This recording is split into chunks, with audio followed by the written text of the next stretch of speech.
Hey guys, tonight we're taking a grim little field trip, a journey back to a time when humanity decided to collectively hit the self-destruct button with a truly industrial fervour.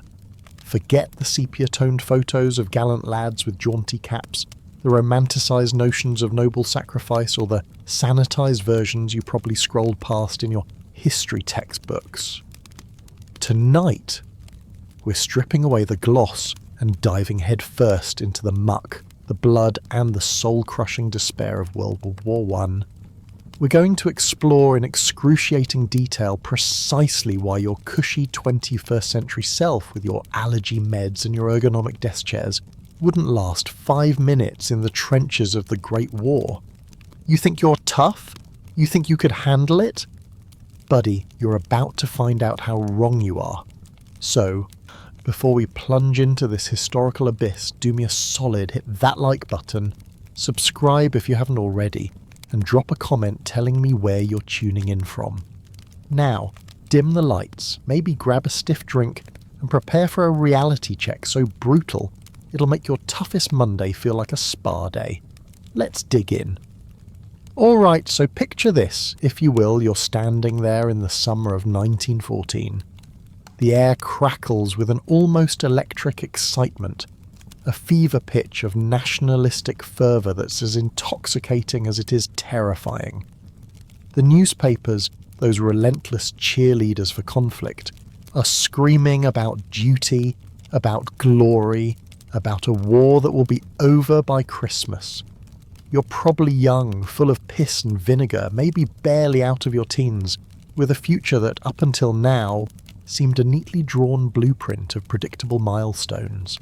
You've heard the rousing speeches, seen the propaganda posters plastered on every lamppost. Brave soldiers charging heroically, a nation's honour at stake, a call to arms that resonates deep in your chest like a patriotic drumbeat. And you, bless your naive little heart, you believe it. You truly, genuinely believe that this is your moment, your chance to be a hero, to contribute to something bigger than yourself, to earn a story that will make your grandchildren swell with pride. Your life up until this point has probably been one of relative comfort, or at least predictable hardship. You've probably got a job, perhaps in a factory, maybe an office, or working the land. You've known hunger, sure, or discomfort, but nothing like the absolute bone-deep, gnawing privation that awaits you. You've never truly been cold, not the kind of cold that seeps into your very marrow and makes your teeth ache. You've never smelled death, not the sweet, cloying metallic tang of it that clings to the air like an invisible shroud. Your biggest worry might be whether you'll get that promotion, or if you'll ever win the affections of that pretty girl down the street. All of that, every single mundane, beautiful detail of your civilian existence is about to be utterly obliterated. So you go down to the recruiting office. The atmosphere is buzzing, isn't it? There are other lads just like you, eyes wide with a mixture of apprehension and excitement, puffing out their chests trying to look older, tougher, more ready than they feel. You sign on the dotted line, probably lying about your age if you're too young, eager to prove your manhood. They give you a uniform, heavy wool that smells faintly of mothballs and stale sweat, and boots that are stiff and ill-fitting. You feel a strange thrill, don't you? A sense of purpose descends upon you, a feeling of belonging to something vast and powerful. This is it. You're a soldier now. You're going to be part of history. But let's be brutally honest here. Your body, the one you inhabit right now, is a temple built for convenience, for climate control, for regular meals and a good night's sleep. You've never truly marched for miles with a heavy pack digging into your shoulders, not in boots that will chew your feet to bloody pulp. You've never experienced the raw, unadulterated fatigue that comes from days without proper rest, where your eyes feel gritty, your limbs ache with a constant dull throb, and your mind struggles to maintain a coherent thought. Your diet consists of carefully balanced meals, maybe a cheeky takeaway on a Friday night. You're about to discover a world where sustenance means a hardtack biscuit that could break your teeth and a thin, watery stew that tastes suspiciously of boot polish. Your immune system, coddled by modern medicine and hygiene, is a delicate flower compared to the iron guts of your ancestors. You're about to be plunged into an environment teeming with bacteria, viruses, and parasites that would make your body stage a full-scale mutiny within days. And your mind? Your mind. It's been trained to process information, to solve problems, to engage with complex ideas. It's accustomed to a certain level of mental peace, to the ability to escape into distraction, to the comforting rhythm of routine. You're about to encounter a level of sustained psychological trauma that will rewire your brain, permanently altering your perception of safety, sanity, and humanity itself. The cheerful optimism you carry now, that boundless energy and belief in a swift victory, will be stripped away layer by agonizing layer, replaced by a creeping dread, a cynicism so profound it will chill you to your very core. The stories of heroism you've absorbed from books and movies, those sanitized tales of valiant charges and glorious deaths, are about to be exposed as cruel, mocking lies. You're not an automaton. You're not a hardened veteran. You're a civilian in a soldier's uniform, with all the vulnerabilities, the soft spots, the tender nerves that come with a life lived in relative peace. You're about to be subjected to an ordeal that will test the very limits of human endurance, both physical and psychological, an ordeal for which you, with all your modern sensibilities and creature comforts, are utterly, woefully unprepared. You might think you have grit.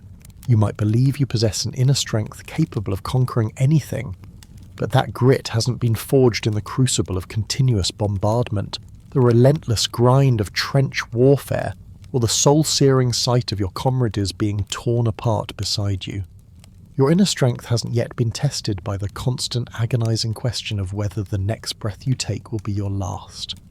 So that as you proudly march off to the training camps, saluting the cheering crowds, waving goodbye to loved ones with a brave smile plastered on your face, know that you are walking headlong into a slaughterhouse. You're about to enter a world where the very air you breathe is toxic, where the ground beneath your feet is a patchwork of decaying flesh and shattered dreams, and where the concept of survival takes on a meaning so raw and brutal it will haunt your every waking moment and infest your deepest nightmares. That initial excitement, that naive belief in a quick and glorious victory, is about to curdle into a bitter metallic taste in your mouth, a taste you'll never quite get rid of, even if you're one of the incredibly lucky few who somehow make it home. You are, in essence, a lamb marching willingly to the slaughter, blissfully unaware of the horrors that await, the slow, agonizing erosion of your spirit, and the terrifying realization that your modern body and mind are fundamentally incompatible with the brutal realities of the Great War. This isn't a game, it isn't a film reel, this is the grinding, desperate reality, and your delicate modern self is already on borrowed time. All right, my friend, the initial romance has worn off faster than a cheap cologne. You've made it past the basic training, which, let's be clear, was probably already a brutal shock to your system, a regimen of physical exertion and deprivation your sedentary modern body just isn't designed for. You thought you were tough then? Ha! That was merely the amuse-bouche before the main course of pure, unadulterated hell.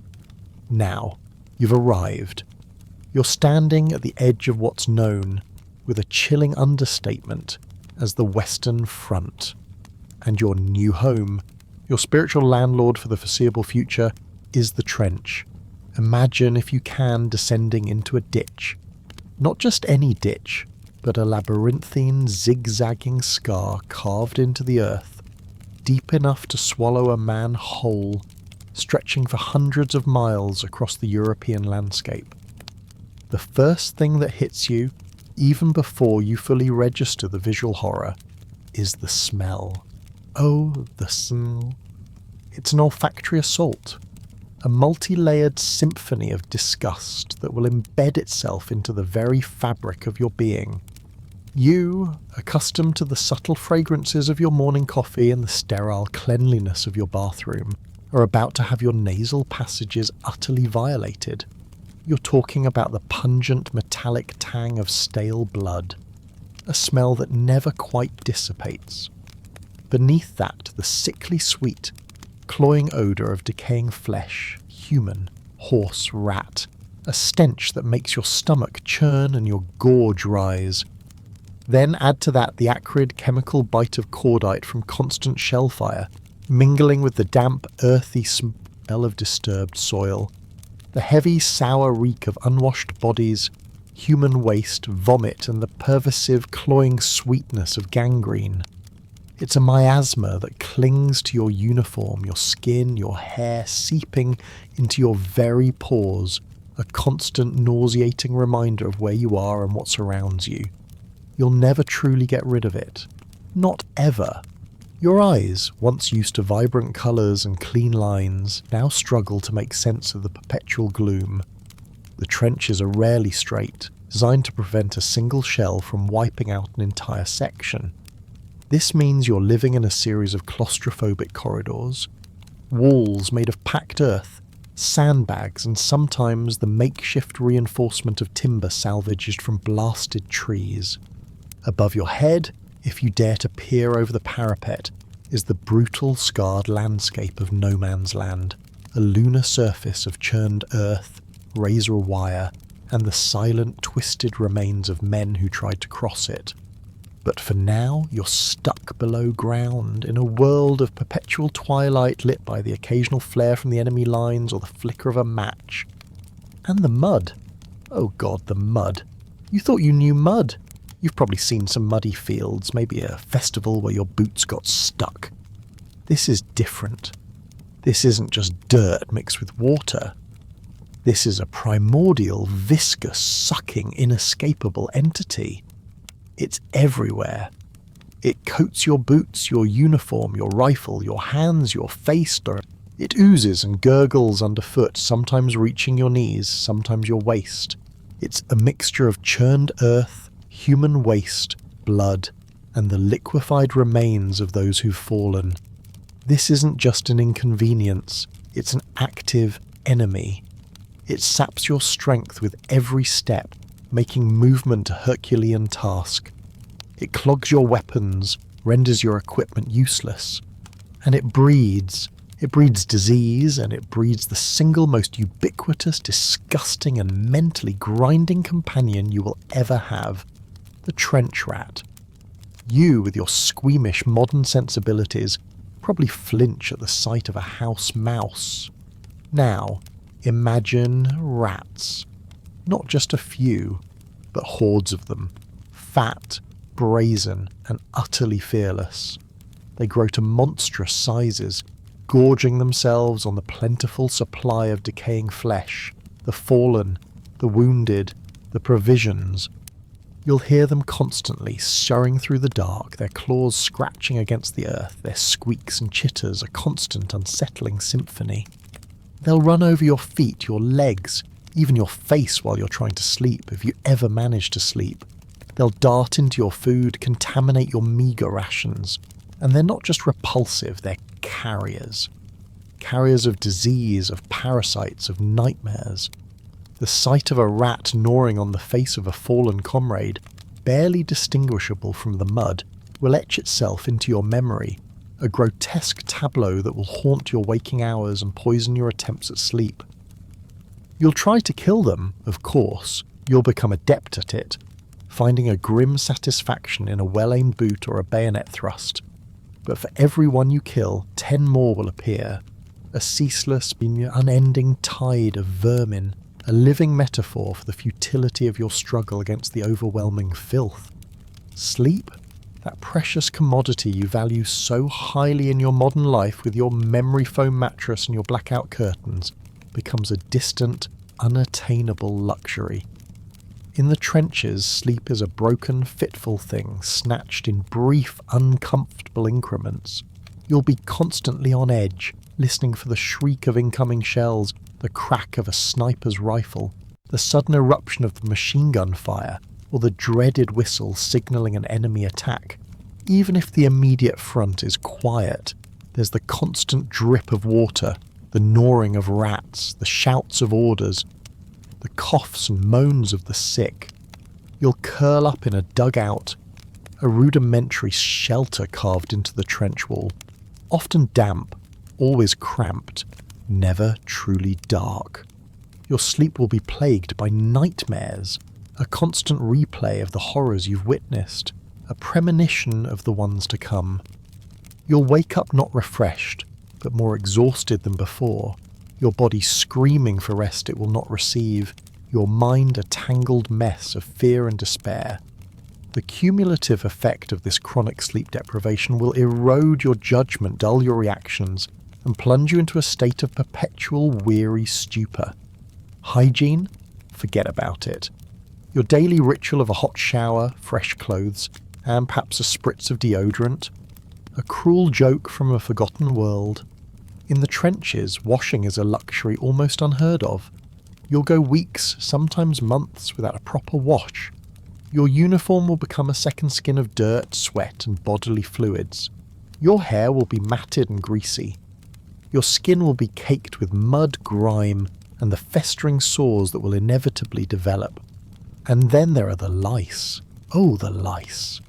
These tiny, insidious parasites will become another constant companion, a torment that will drive you to the brink of madness. They burrow into your clothing, your hair, your skin, their bites causing an incessant, maddening itch that no amount of scratching can alleviate. You'll spend precious moments in chatting sessions trying to pick them off your uniform, crushing them between your fingernails, a grim ritual shared by every man in the trench. But it's a losing battle. They are legion, a constant, irritating, inescapable reminder of your degradation, another tiny, persistent torment chipping away at your sanity. Your modern body, unaccustomed to such extreme conditions, will begin to break down rapidly. Your skin, used to the gentle caress of moisturizer, will crack, bleed, and become infected. Your lungs, used to relatively clean air, will be constantly irritated by the dust, smoke, and dampness, making you susceptible to respiratory infections. Your stomach, used to a varied diet, will revolt against the monotonous, often spoiled rations, leading to chronic diarrhea and dysentery, which in turn will further dehydrate and weaken your already fragile frame. Your feet, perhaps the most crucial part of a soldier's equipment, will suffer immensely. Constantly wet, cold, and confined in damp boots, they will become susceptible to the infamous trench foot, a condition where the flesh essentially rots away, turning your feet into swollen, numb, putrefying masses of tissue, often necessitating amputation. You won't just lose your ability to fight, you'll lose your ability to walk, to stand, to escape. This isn't just discomfort, my friend. This is a grinding, unrelenting assault on every single one of your senses, every aspect of your physical and mental well-being.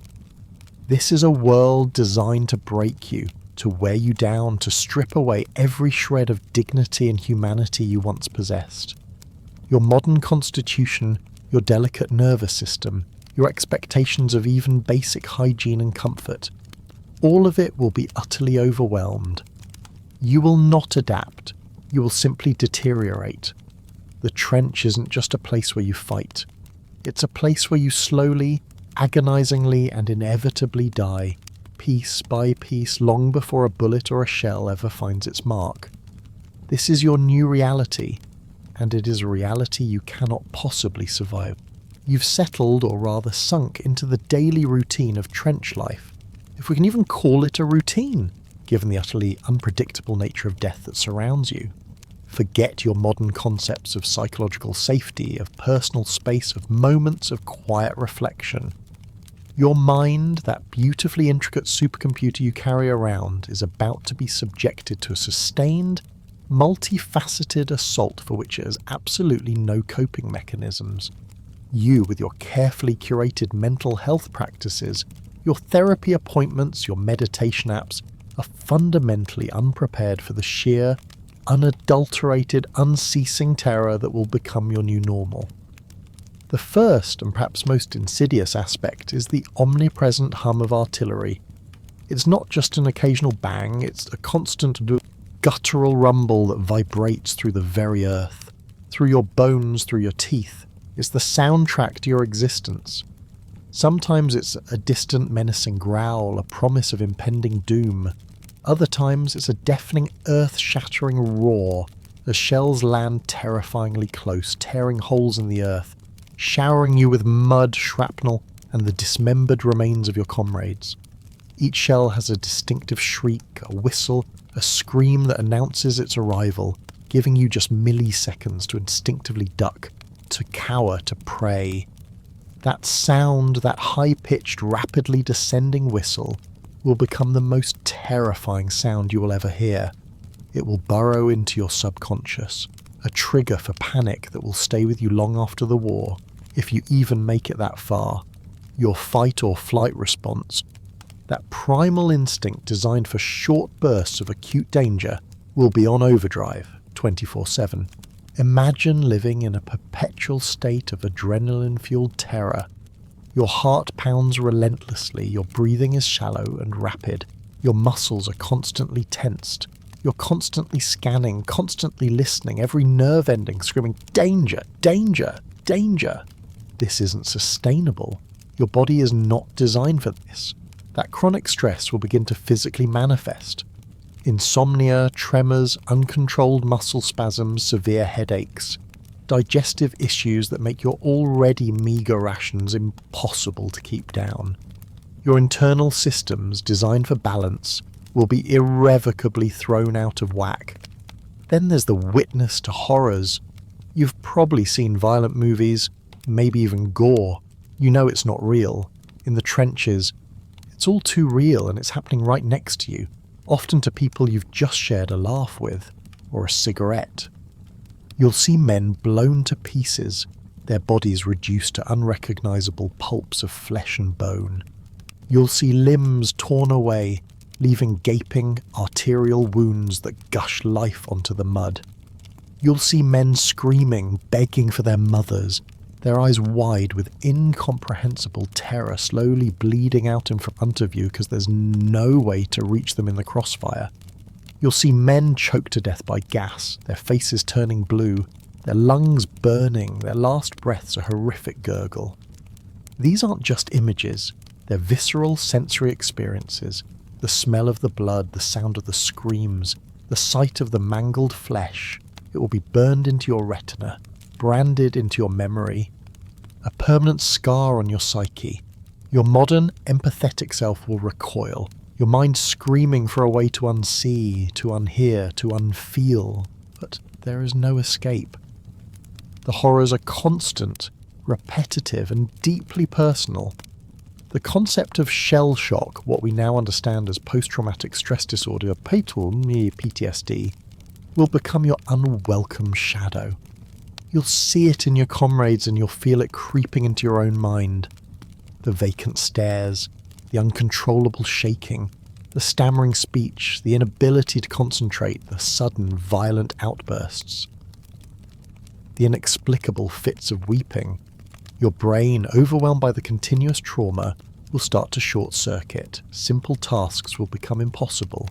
Your memory will falter. You might find yourself staring blankly into space for hours, your mind a foggy wasteland. Unable to process the next command, unable to even care, you might develop tics, nervous twitches that betray the internal chaos. The constant exposure to explosive blasts isn't just a mental trauma, it's a physical one. The concussive forces literally batter your brain, causing microscopic damage, affecting your balance, your hearing, your cognitive function. You might start to lose your grip on reality, hallucinating, hearing phantom screams, seeing spectral figures in the perpetual twilight of the trench. Your sanity will begin to fray at the edges, slowly unravelling thread by agonizing thread. And then there's the profound sense of helplessness and futility. You're a cog in a monstrous impersonal machine. Your life, your very existence, feels utterly insignificant, expendable. You're being ordered to charge across no man's land, a suicidal dash against machine guns and artillery, knowing deep in your gut that your chances of survival are negligible. You're watching friends, men you've come to rely on, be mowed down one after another, their lives extinguished for what feels like utterly no gain.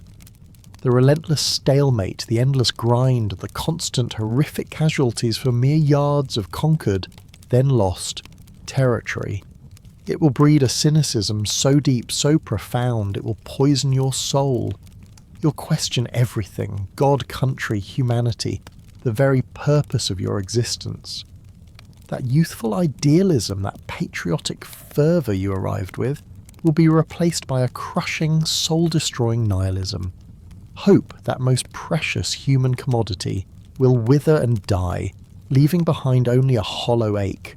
The camaraderie, you might think, would be a saving grace. And it is, in a way.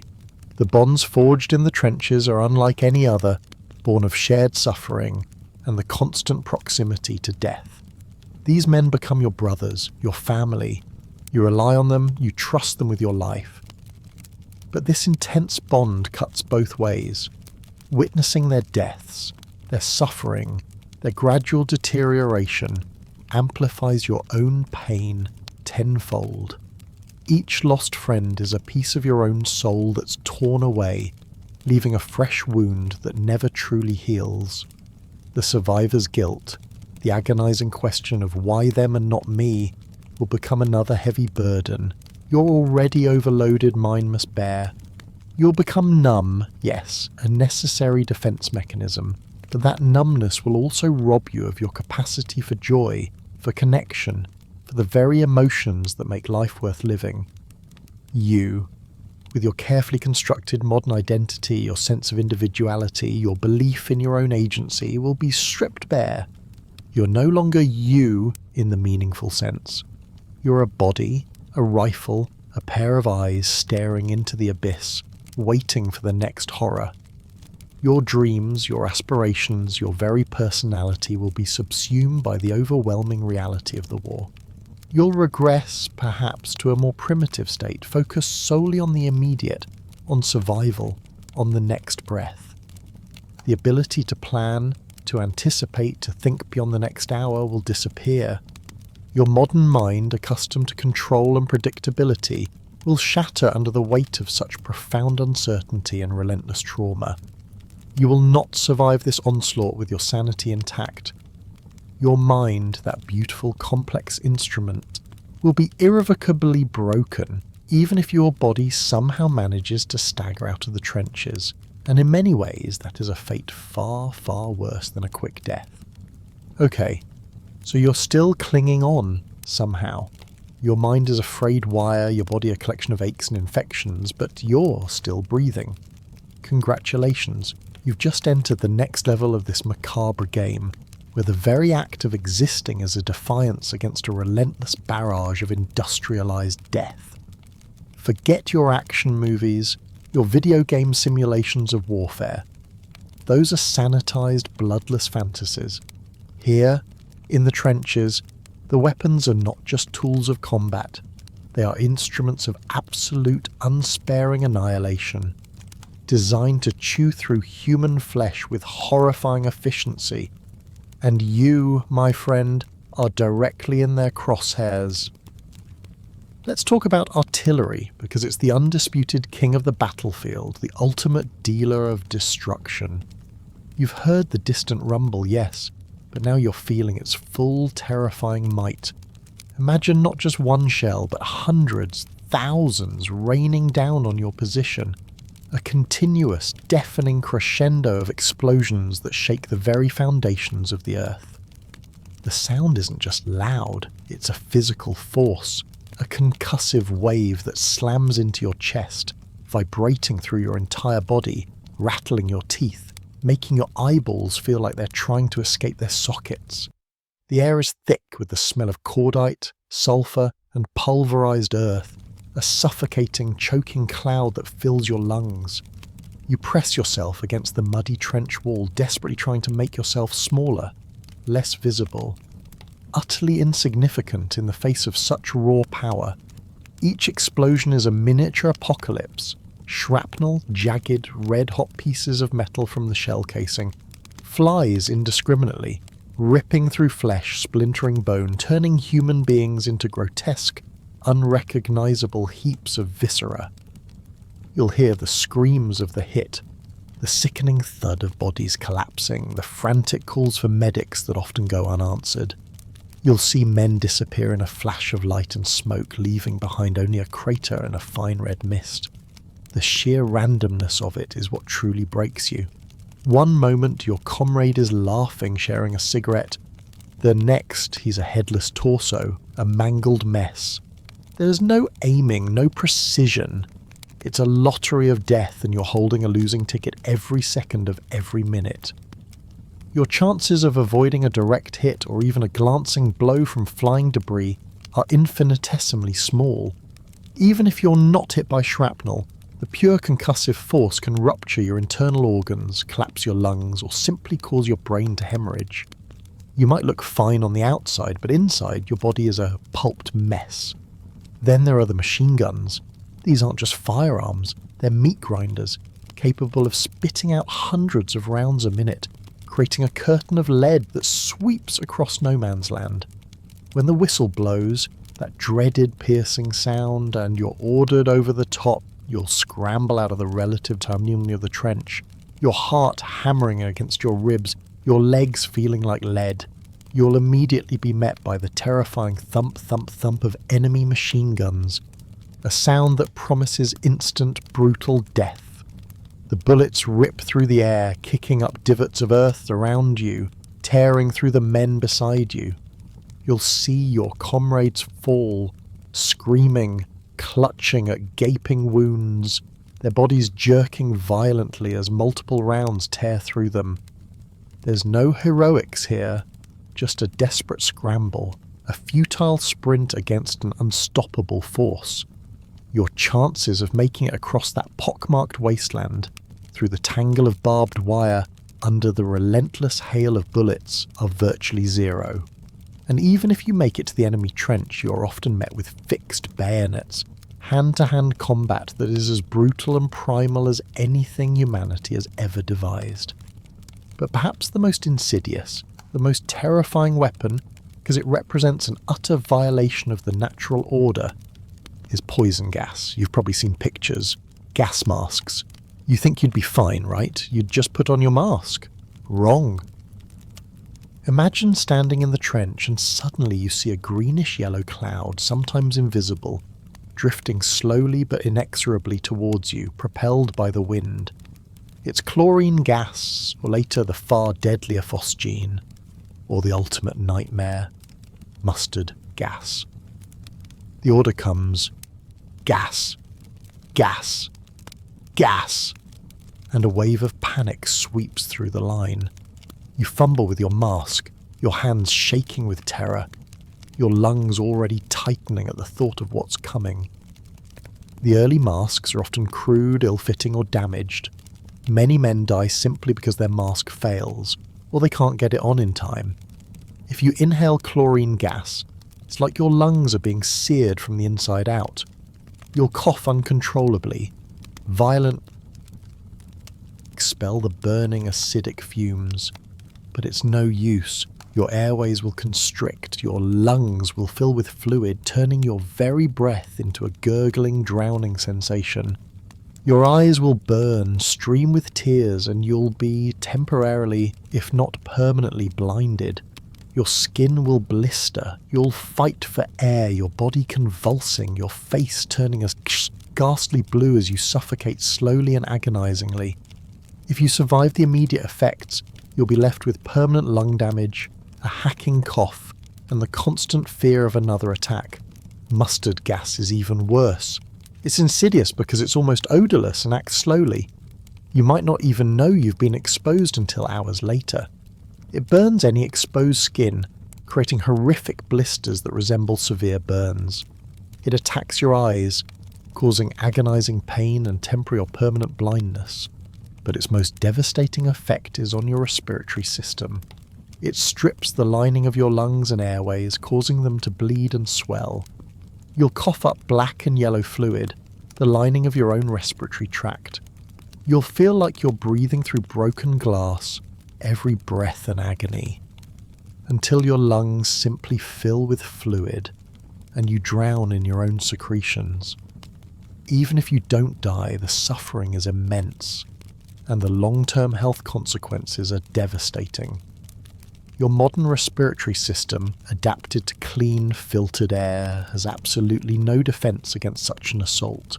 You will not survive this with your lungs intact, and likely you will not survive at all. And let's not forget the mundane yet utterly lethal hazards.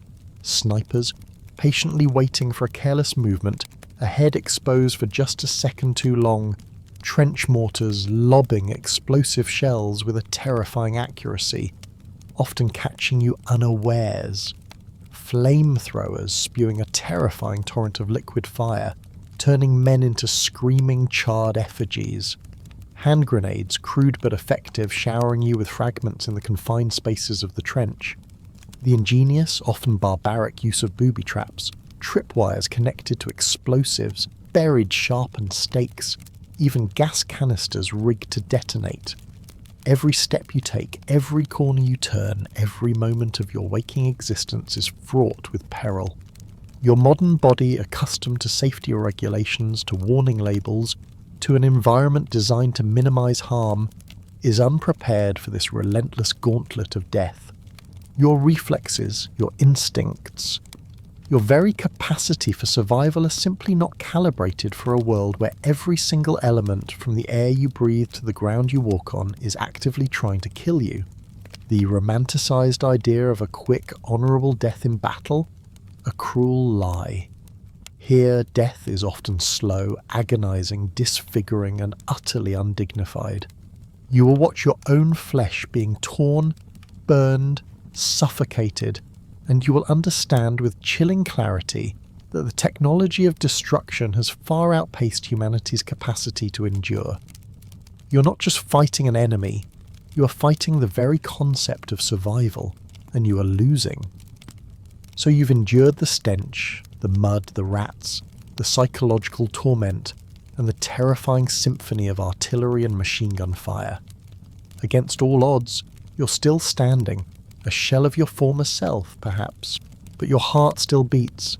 But let's be brutally honest, your time is almost up, because even if you somehow miraculously avoid a direct, instantly fatal blow, the chances of you suffering a wound that will inevitably lead to your demise, or at best a life-altering disability, are astronomically high. Your modern understanding of medical care, of antibiotics, of sterile environments, is about to be shattered by the grim, putrefying reality of battlefield medicine in World War I. Imagine for a moment the moment you are hit. It could be a sudden, sharp impact like a sledgehammer blow as shrapnel tears through your leg, or a searing, burning pain as a bullet rips through your arm, or perhaps the dull, sickening thud of a concussion wave that sends you sprawling, disoriented, blood seeping from your ears and nose. The initial shock might numb the pain for a moment, a merciful grace before the agony fully sets in. You might be lying in the mud, gasping for breath, your body screaming, a gaping wound that is already attracting flies, your uniform quickly soaking with your own vital fluids.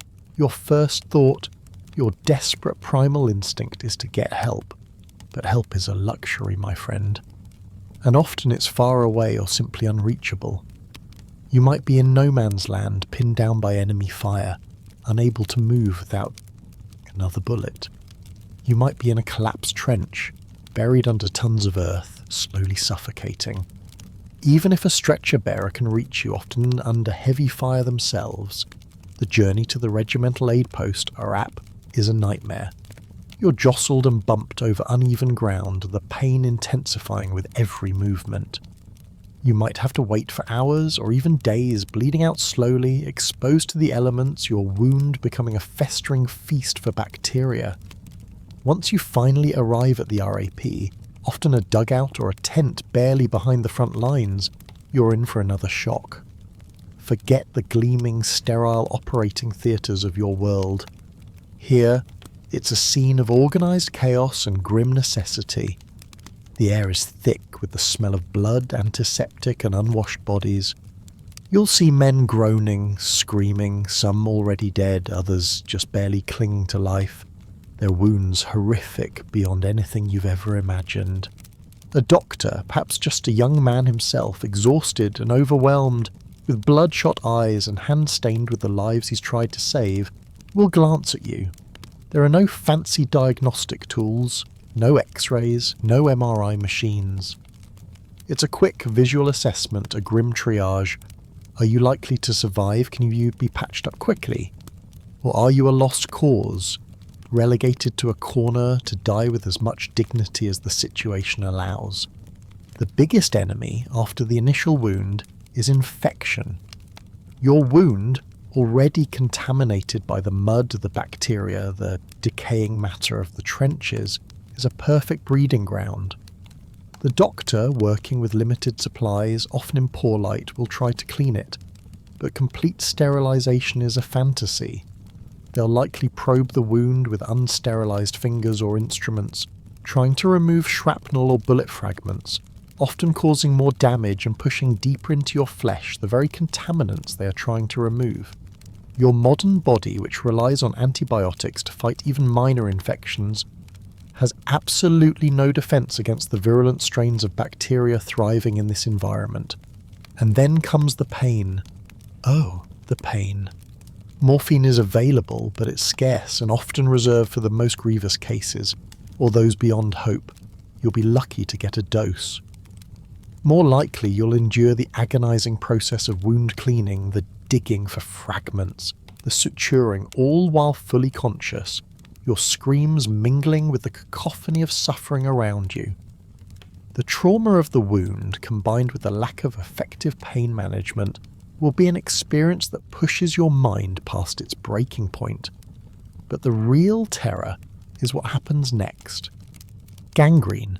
This is where your modern, antiseptic-addicted self utterly fails.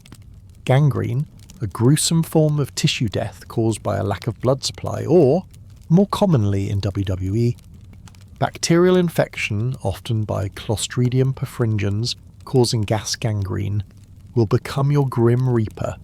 Your wound, if not meticulously cleaned and debrided, a brutal process of cutting away dead tissue, will begin to fester. The skin around it will turn purplish black, cold to the touch. It will swell, becoming taut and shiny. And then that unforgettable, utterly revolting smell will begin. A sweet, putrid odour, the smell of your own flesh dying, decaying while still attached to your body. You might hear crackling sounds as gas produced by the bacteria accumulates under your skin.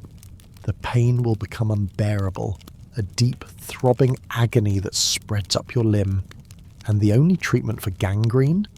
Amputation. Imagine a surgeon, often exhausted, sometimes not even fully qualified, in a field hospital or a casualty clearing station CCS, further behind the lines. You're laid out on a rough table.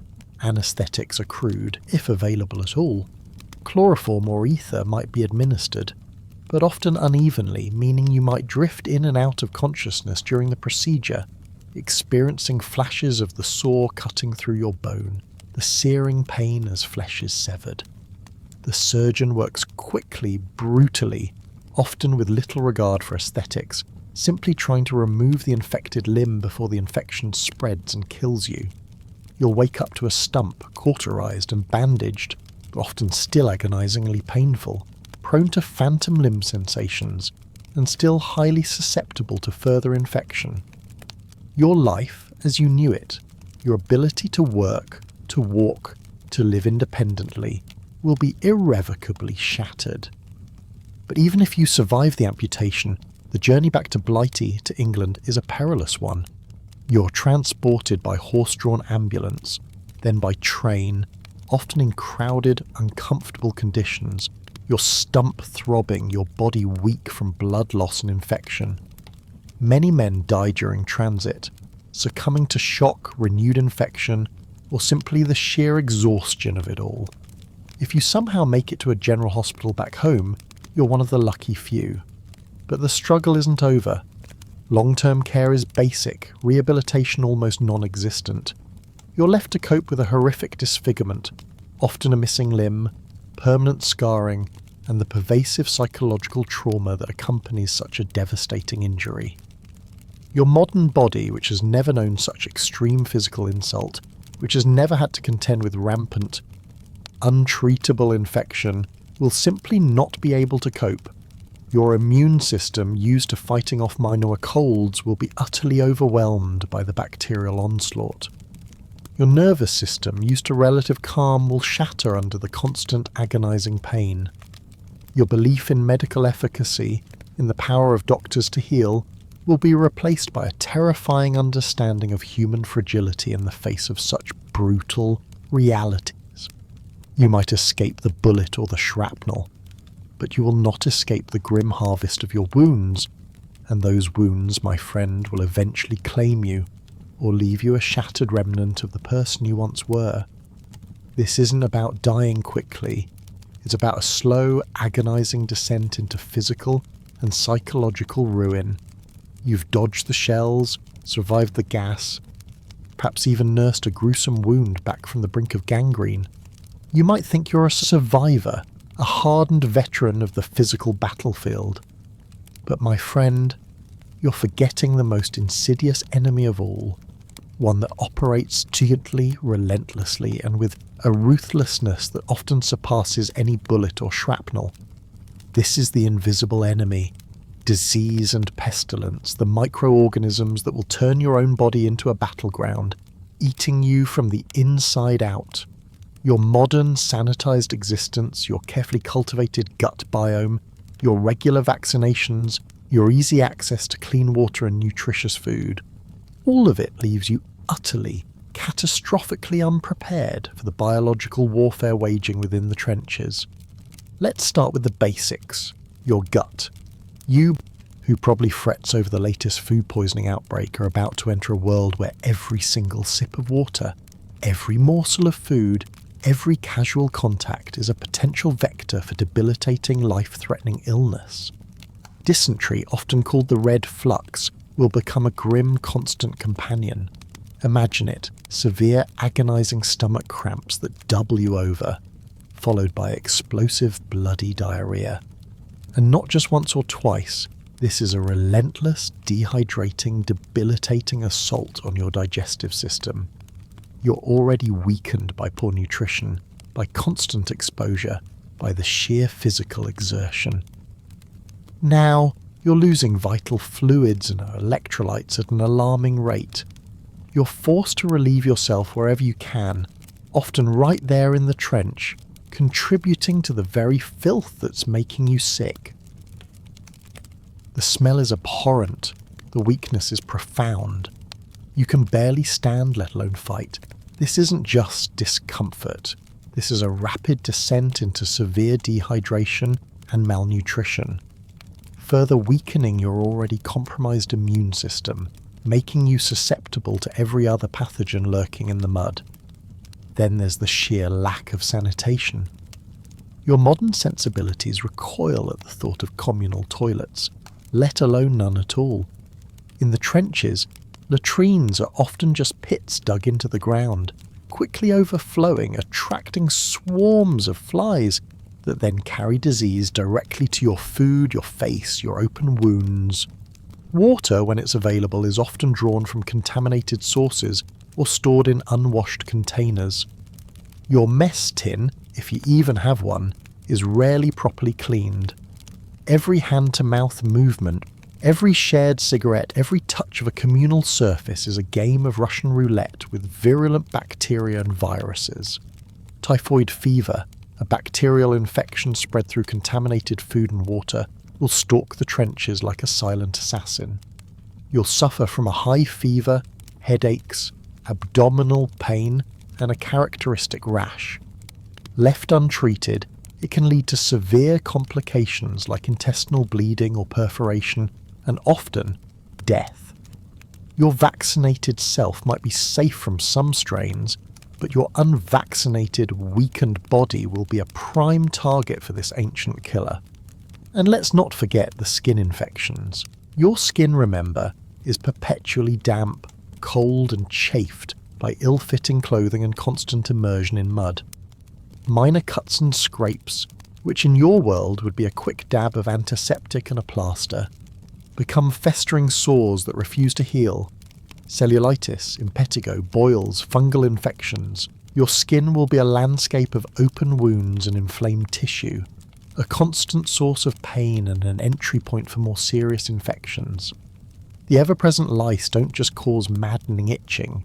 Their bites can transmit diseases like trench fever, a debilitating illness characterized by recurrent fevers, severe headaches, muscle pain, and extreme shin pain, making it impossible to walk, let alone fight. It won't kill you directly, but it will certainly remove you from the front, perhaps leaving you with chronic pain and exhaustion for years.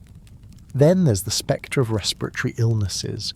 Your lungs, already irritated by smoke, dust, and dampness, are ripe for infection. Pneumonia, bronchitis, tuberculosis. These were rampant in the close, unsanitary confines of the trenches. One man's cough quickly becomes an entire platoon's respiratory infection. The cold, damp conditions, the lack of warm, dry clothing, the constant exposure to the elements, and the weakened state of your immune system create a perfect storm for these diseases to flourish. A simple chest cold, which you dismiss with a quick trip to the pharmacy, could quickly escalate into a life-threatening pneumonia that would drown you in your own phlegm, often with no effective treatment beyond bed rest and prayer. And just when you think you've seen it all, endured it all, along comes the Spanish flu. This isn't just a regular flu season you're familiar with. This is a global pandemic, a super virus that swept the world towards the end of the war, killing more people than the war itself. Imagine your already weakened, malnourished and disease-ridden body being hit by a strain of influenza so virulent that it specifically targets young, healthy adults. Your body, already struggling to fight off dysentery, lice and trench foot, has absolutely no defense. You'll develop a sudden, high fever, crippling body aches, and a cough so violent it feels like your ribs are splitting. Your lungs will fill with fluid, you'll turn blue from lack of oxygen, and you'll likely die of pulmonary edema, drowning on dry land. The speed and brutality of this flu are unlike anything your immune system has ever encountered.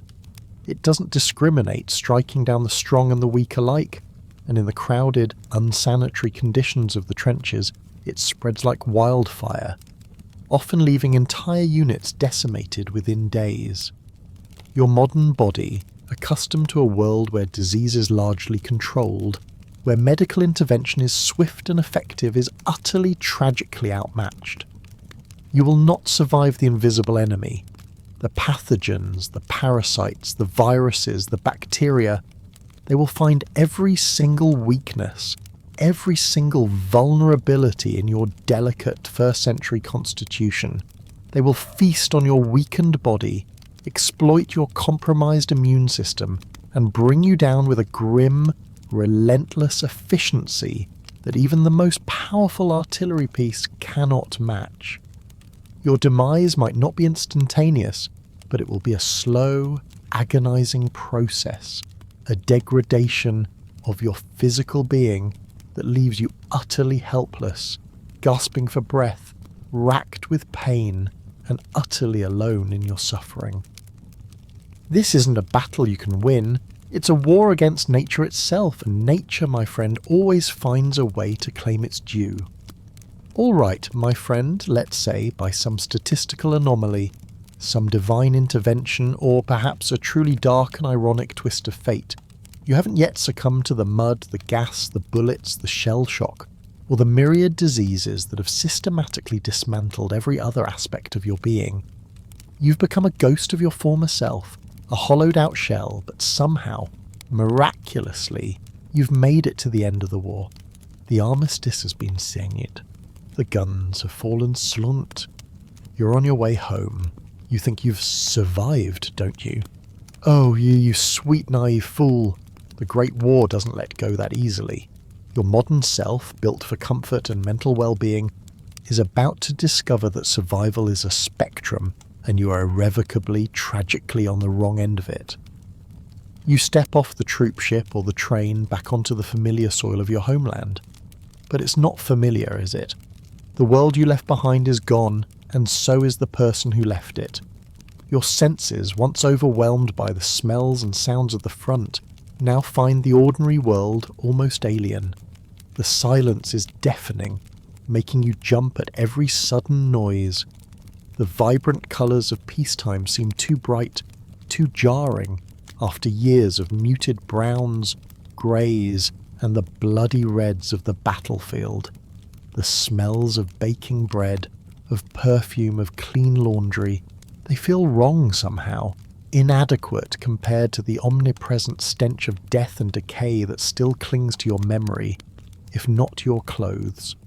You're hyper-vigilant, constantly scanning for threats that aren't there, your hands twitching, ready to grab a rifle that's no longer in your grasp. Your physical body, even if miraculously intact, is a wreck. Years of malnutrition, sleep deprivation, and constant stress have taken their toll. You're probably underweight, your skin sallow, your eyes sunken. You might have a chronic cough from gas exposure, or a persistent limp from an old wound that never truly healed right. Your teeth are likely rotted from poor diet and hygiene. Your hearing is probably permanently damaged from the constant artillery. You ache in places you didn't know existed, a deep bone-weary fatigue that no amount of rest can alleviate. Your immune system is shot, leaving you susceptible to every passing cold and flu. You might have trench heart, a condition now recognised as Da Costa's syndrome or neurocirculatory asthenia, characterised by palpitations, breathlessness, and chest pain, a constant reminder of the physical toll. You'll be a walking testament to suffering, your body a collection of ailments and chronic pains that will plague you for the rest of your shortened life. But the physical scars are often easier to bear than the invisible ones. Your mind, my friend, is irrevocably broken. That shell shock you witnessed in others, it's your constant companion now. You'll suffer from terrifying nightmares, reliving the horrors of the trenches over and over again, waking up in a cold sweat, screaming into the darkness. Flashbacks will hit you at random, triggered by the simplest things: a car backfiring, the smell of burnt toast, a sudden downpour of rain. You'll see the faces of your dead comrades, hear their screams, feel the mud and blood on your hands. You'll try to push them away, but they're relentless. An army of ghosts haunting your every waking moment. Your capacity for joy, for love, for connection has been severely diminished, if not utterly destroyed. You might feel a profound sense of emotional numbness, a detachment from the world and the people around you. How can you laugh at a silly joke when you've seen what you've seen? How can you feel truly safe or happy when your brain is constantly screaming about danger and death? Your relationships with loved ones will suffer immensely. Your wife or sweetheart might not recognize the broken man who returns, the haunted stranger with vacant eyes. You'll find it impossible to talk about what you've experienced, to articulate the unspeakable horrors, and even if you could, who would understand? The gap between your experiences and their civilian lives will be an unbridgeable chasm, leaving you feeling utterly alone, isolated in your trauma. You'll struggle to reintegrate into civilian life. Your old job? It might seem utterly meaningless after the existential life or death struggle you've endured. Your skills? They're irrelevant, perhaps even a hindrance. How do you explain to a potential employer why you flinch at loud noises, why you have sudden, uncontrollable tremors, why you can't concentrate for more than a few minutes at a time? Society, which sent you off with cheering and flags, often doesn't know what to do with the damaged goods that return. You'll be labelled mad, shell-shocked, nervous. There's little understanding, even less support, and there's certainly no effective treatment for your psychological wounds. You'll likely turn to alcohol, a desperate attempt to drown out the voices, to numb the pain, to escape the relentless replay of trauma in your mind. This will only deepen the cycle of despair, further alienating you from your family and society. The sense of futility, of cynicism that grew in the trenches will remain, a corrosive acid eating away at your soul. You might feel a profound sense of betrayal by the politicians, the generals, the propaganda that promised glory and delivered only slaughter. The idealism you once held will be replaced by a bitter, dark outlook on humanity, a deep-seated belief that the world is inherently cruel and meaningless. You'll be haunted by the question of what was it all for?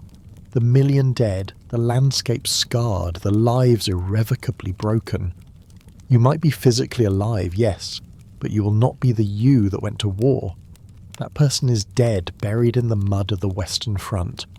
What returns is a shadow, a damaged echo, a ghost trapped between two worlds. You will carry the war within you every single day for the rest of your life. Every laugh will feel hollow, every moment of peace tainted by the memory of screams, every night disturbed by the replay of your personal hell. Your modern self, with its belief in recovery and therapy and moving on, is simply unprepared for a trauma so profound, so all-encompassing, that it fundamentally rewires your very being. You will not survive this war with your spirit, your mind, or your capacity for a normal life intact. Your survival in this context is merely a prolonged form of suffering, a living death, a testament to the fact that some wars claim you long after the fighting has stopped. So you've staggered out of the trenches, a walking testament to the grim realities of survival. You face down the mud, the rats, the shells, the gas, the disease, and the utter breakdown of your own mind and body. You might have even made it home, carrying the invisible war within you, a festering wound that will never truly close. But let's delve into the ultimate inescapable truth. You, with your modern sensibilities, your carefully constructed understanding of health and well-being, your expectations of a functional, fulfilling life will not and cannot survive the World War I experience. Even if your pulse persists, your very identity, your capacity for life as you understand it will be utterly annihilated, leaving a legacy of trauma that will haunt generations, a profound and indelible scar. You've probably encountered terms like toxic masculinity or emotional repression in your modern discourse. Imagine those concepts amplified to a soul-crushing degree, brutally enforced by rigid societal expectations of stoicism and unquestioning sacrifice. When you return broken, stammering, or consumed by silent horror, you're often met not with genuine understanding, but with dismissive judgment. "Chin up, old boy," they'll say. "You're home now. It's over."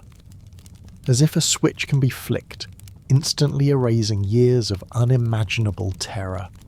Your inability to simply get over it, to return to being the carefree lad who enlisted, will be seen as a profound weakness, a personal failing. You, accustomed to a world that encourages emotional expression and seeking help, will be trapped in a culture that shames vulnerability, forcing you to bottle up the horrors, to suppress the nightmares, to bury the sins deep within your psyche.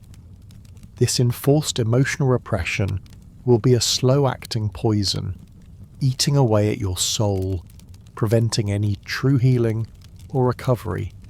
Your modern world prides itself on its understanding of mental health, its support systems, its array of therapeutic interventions.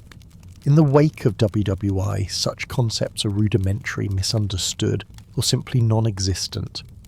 You might be diagnosed with neurasthenia, or soldier's heart, vague terms that offer little comfort and even less effective treatment.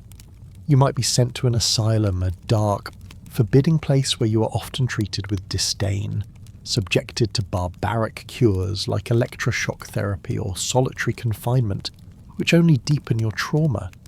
You're not being healed, you're being hidden away, an inconvenient, disturbing reminder of the war's true cost. Your ability to self-advocate, to demand proper care, to even articulate your profound suffering will be utterly eroded by the war's psychological battering and society's dismissive response. You'll be left to suffer in silence, your mental wounds festering unchecked and untreated. Consider the ripple effect of your suffering. If you have a family, they too will bear the brunt of your brokenness. Your children will grow up with a father who is distant, prone to terrifying outbursts, or consumed by a silent, impenetrable sadness. Your wife will live with a man who is a stranger, haunted by ghosts, unable to provide the emotional connection or stability that a family needs. The trauma doesn't stop with you. It echoes through the generations, a silent curse passed down, manifesting in anxieties, unspoken fears, and dysfunctional coping mechanisms that your descendants will inherit. Your modern understanding of intergenerational trauma, of the long shadow cast by such profound suffering, would only serve to deepen your despair as you witness its insidious, relentless spread. Economically, your prospects are grim. If you're physically disabled, missing an arm or a leg, your options for employment are severely limited in an industrial society that prizes able bodies. If your wounds are invisible, the shell shock, the chronic fatigue, the inability to concentrate, you'll be seen as unreliable, unemployable. The pensions, if you even qualify for one, are meagre, barely enough to subsist on. You, accustomed to a society with social safety nets, with unemployment benefits, with disability support, will find yourself cast adrift, struggling to feed yourself, let alone a family. The dignity of meaningful work, a core tenet of your modern identity, will be cruelly denied to you, leading to further feelings of worthlessness, despair, and a profound sense of being a burden on all around you. Your social life, that vibrant tapestry of connections and activities you cherish, will evaporate. You'll struggle to relate to civilians, to understand their mundane concerns, their untouched innocence. They haven't seen what you've seen. They haven't done what you've done. You'll feel profoundly alienated, an outcast in your own land.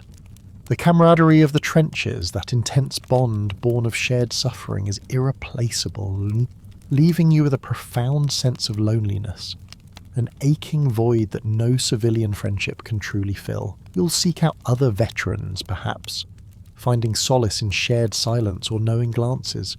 But even among them, the weight of the collective trauma is palpable, a shared burden offering little true joy or lightness.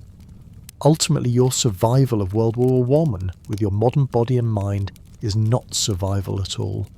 It is a slow, agonizing process of unliving.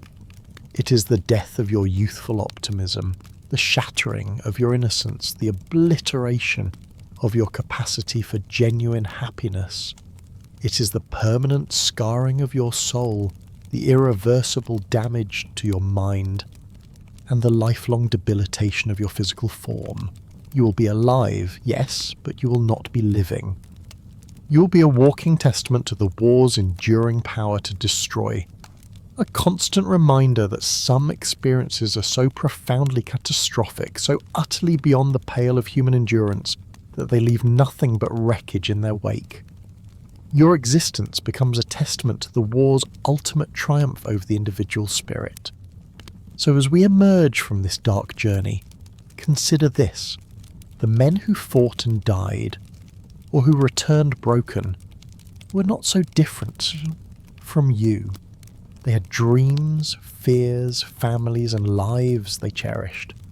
But they were thrust into an inferno that systematically dismantled every single aspect of their being.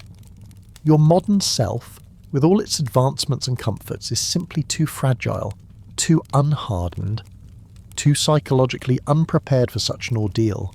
You would not survive the trenches of World War I. You would not survive the relentless psychological assault. You would not survive the infections and diseases. And even if your body somehow limped home, you would not survive with your mind, your spirit, or your capacity for a meaningful life intact. The Great War would consume you, just as it consumed millions, leaving behind only the echoing silence of what once was. It's a sobering thought, isn't it? A testament to the unimaginable resilience of those who truly faced the abyss, and a chilling, enduring reminder of the inherent fragility of our own modern existence.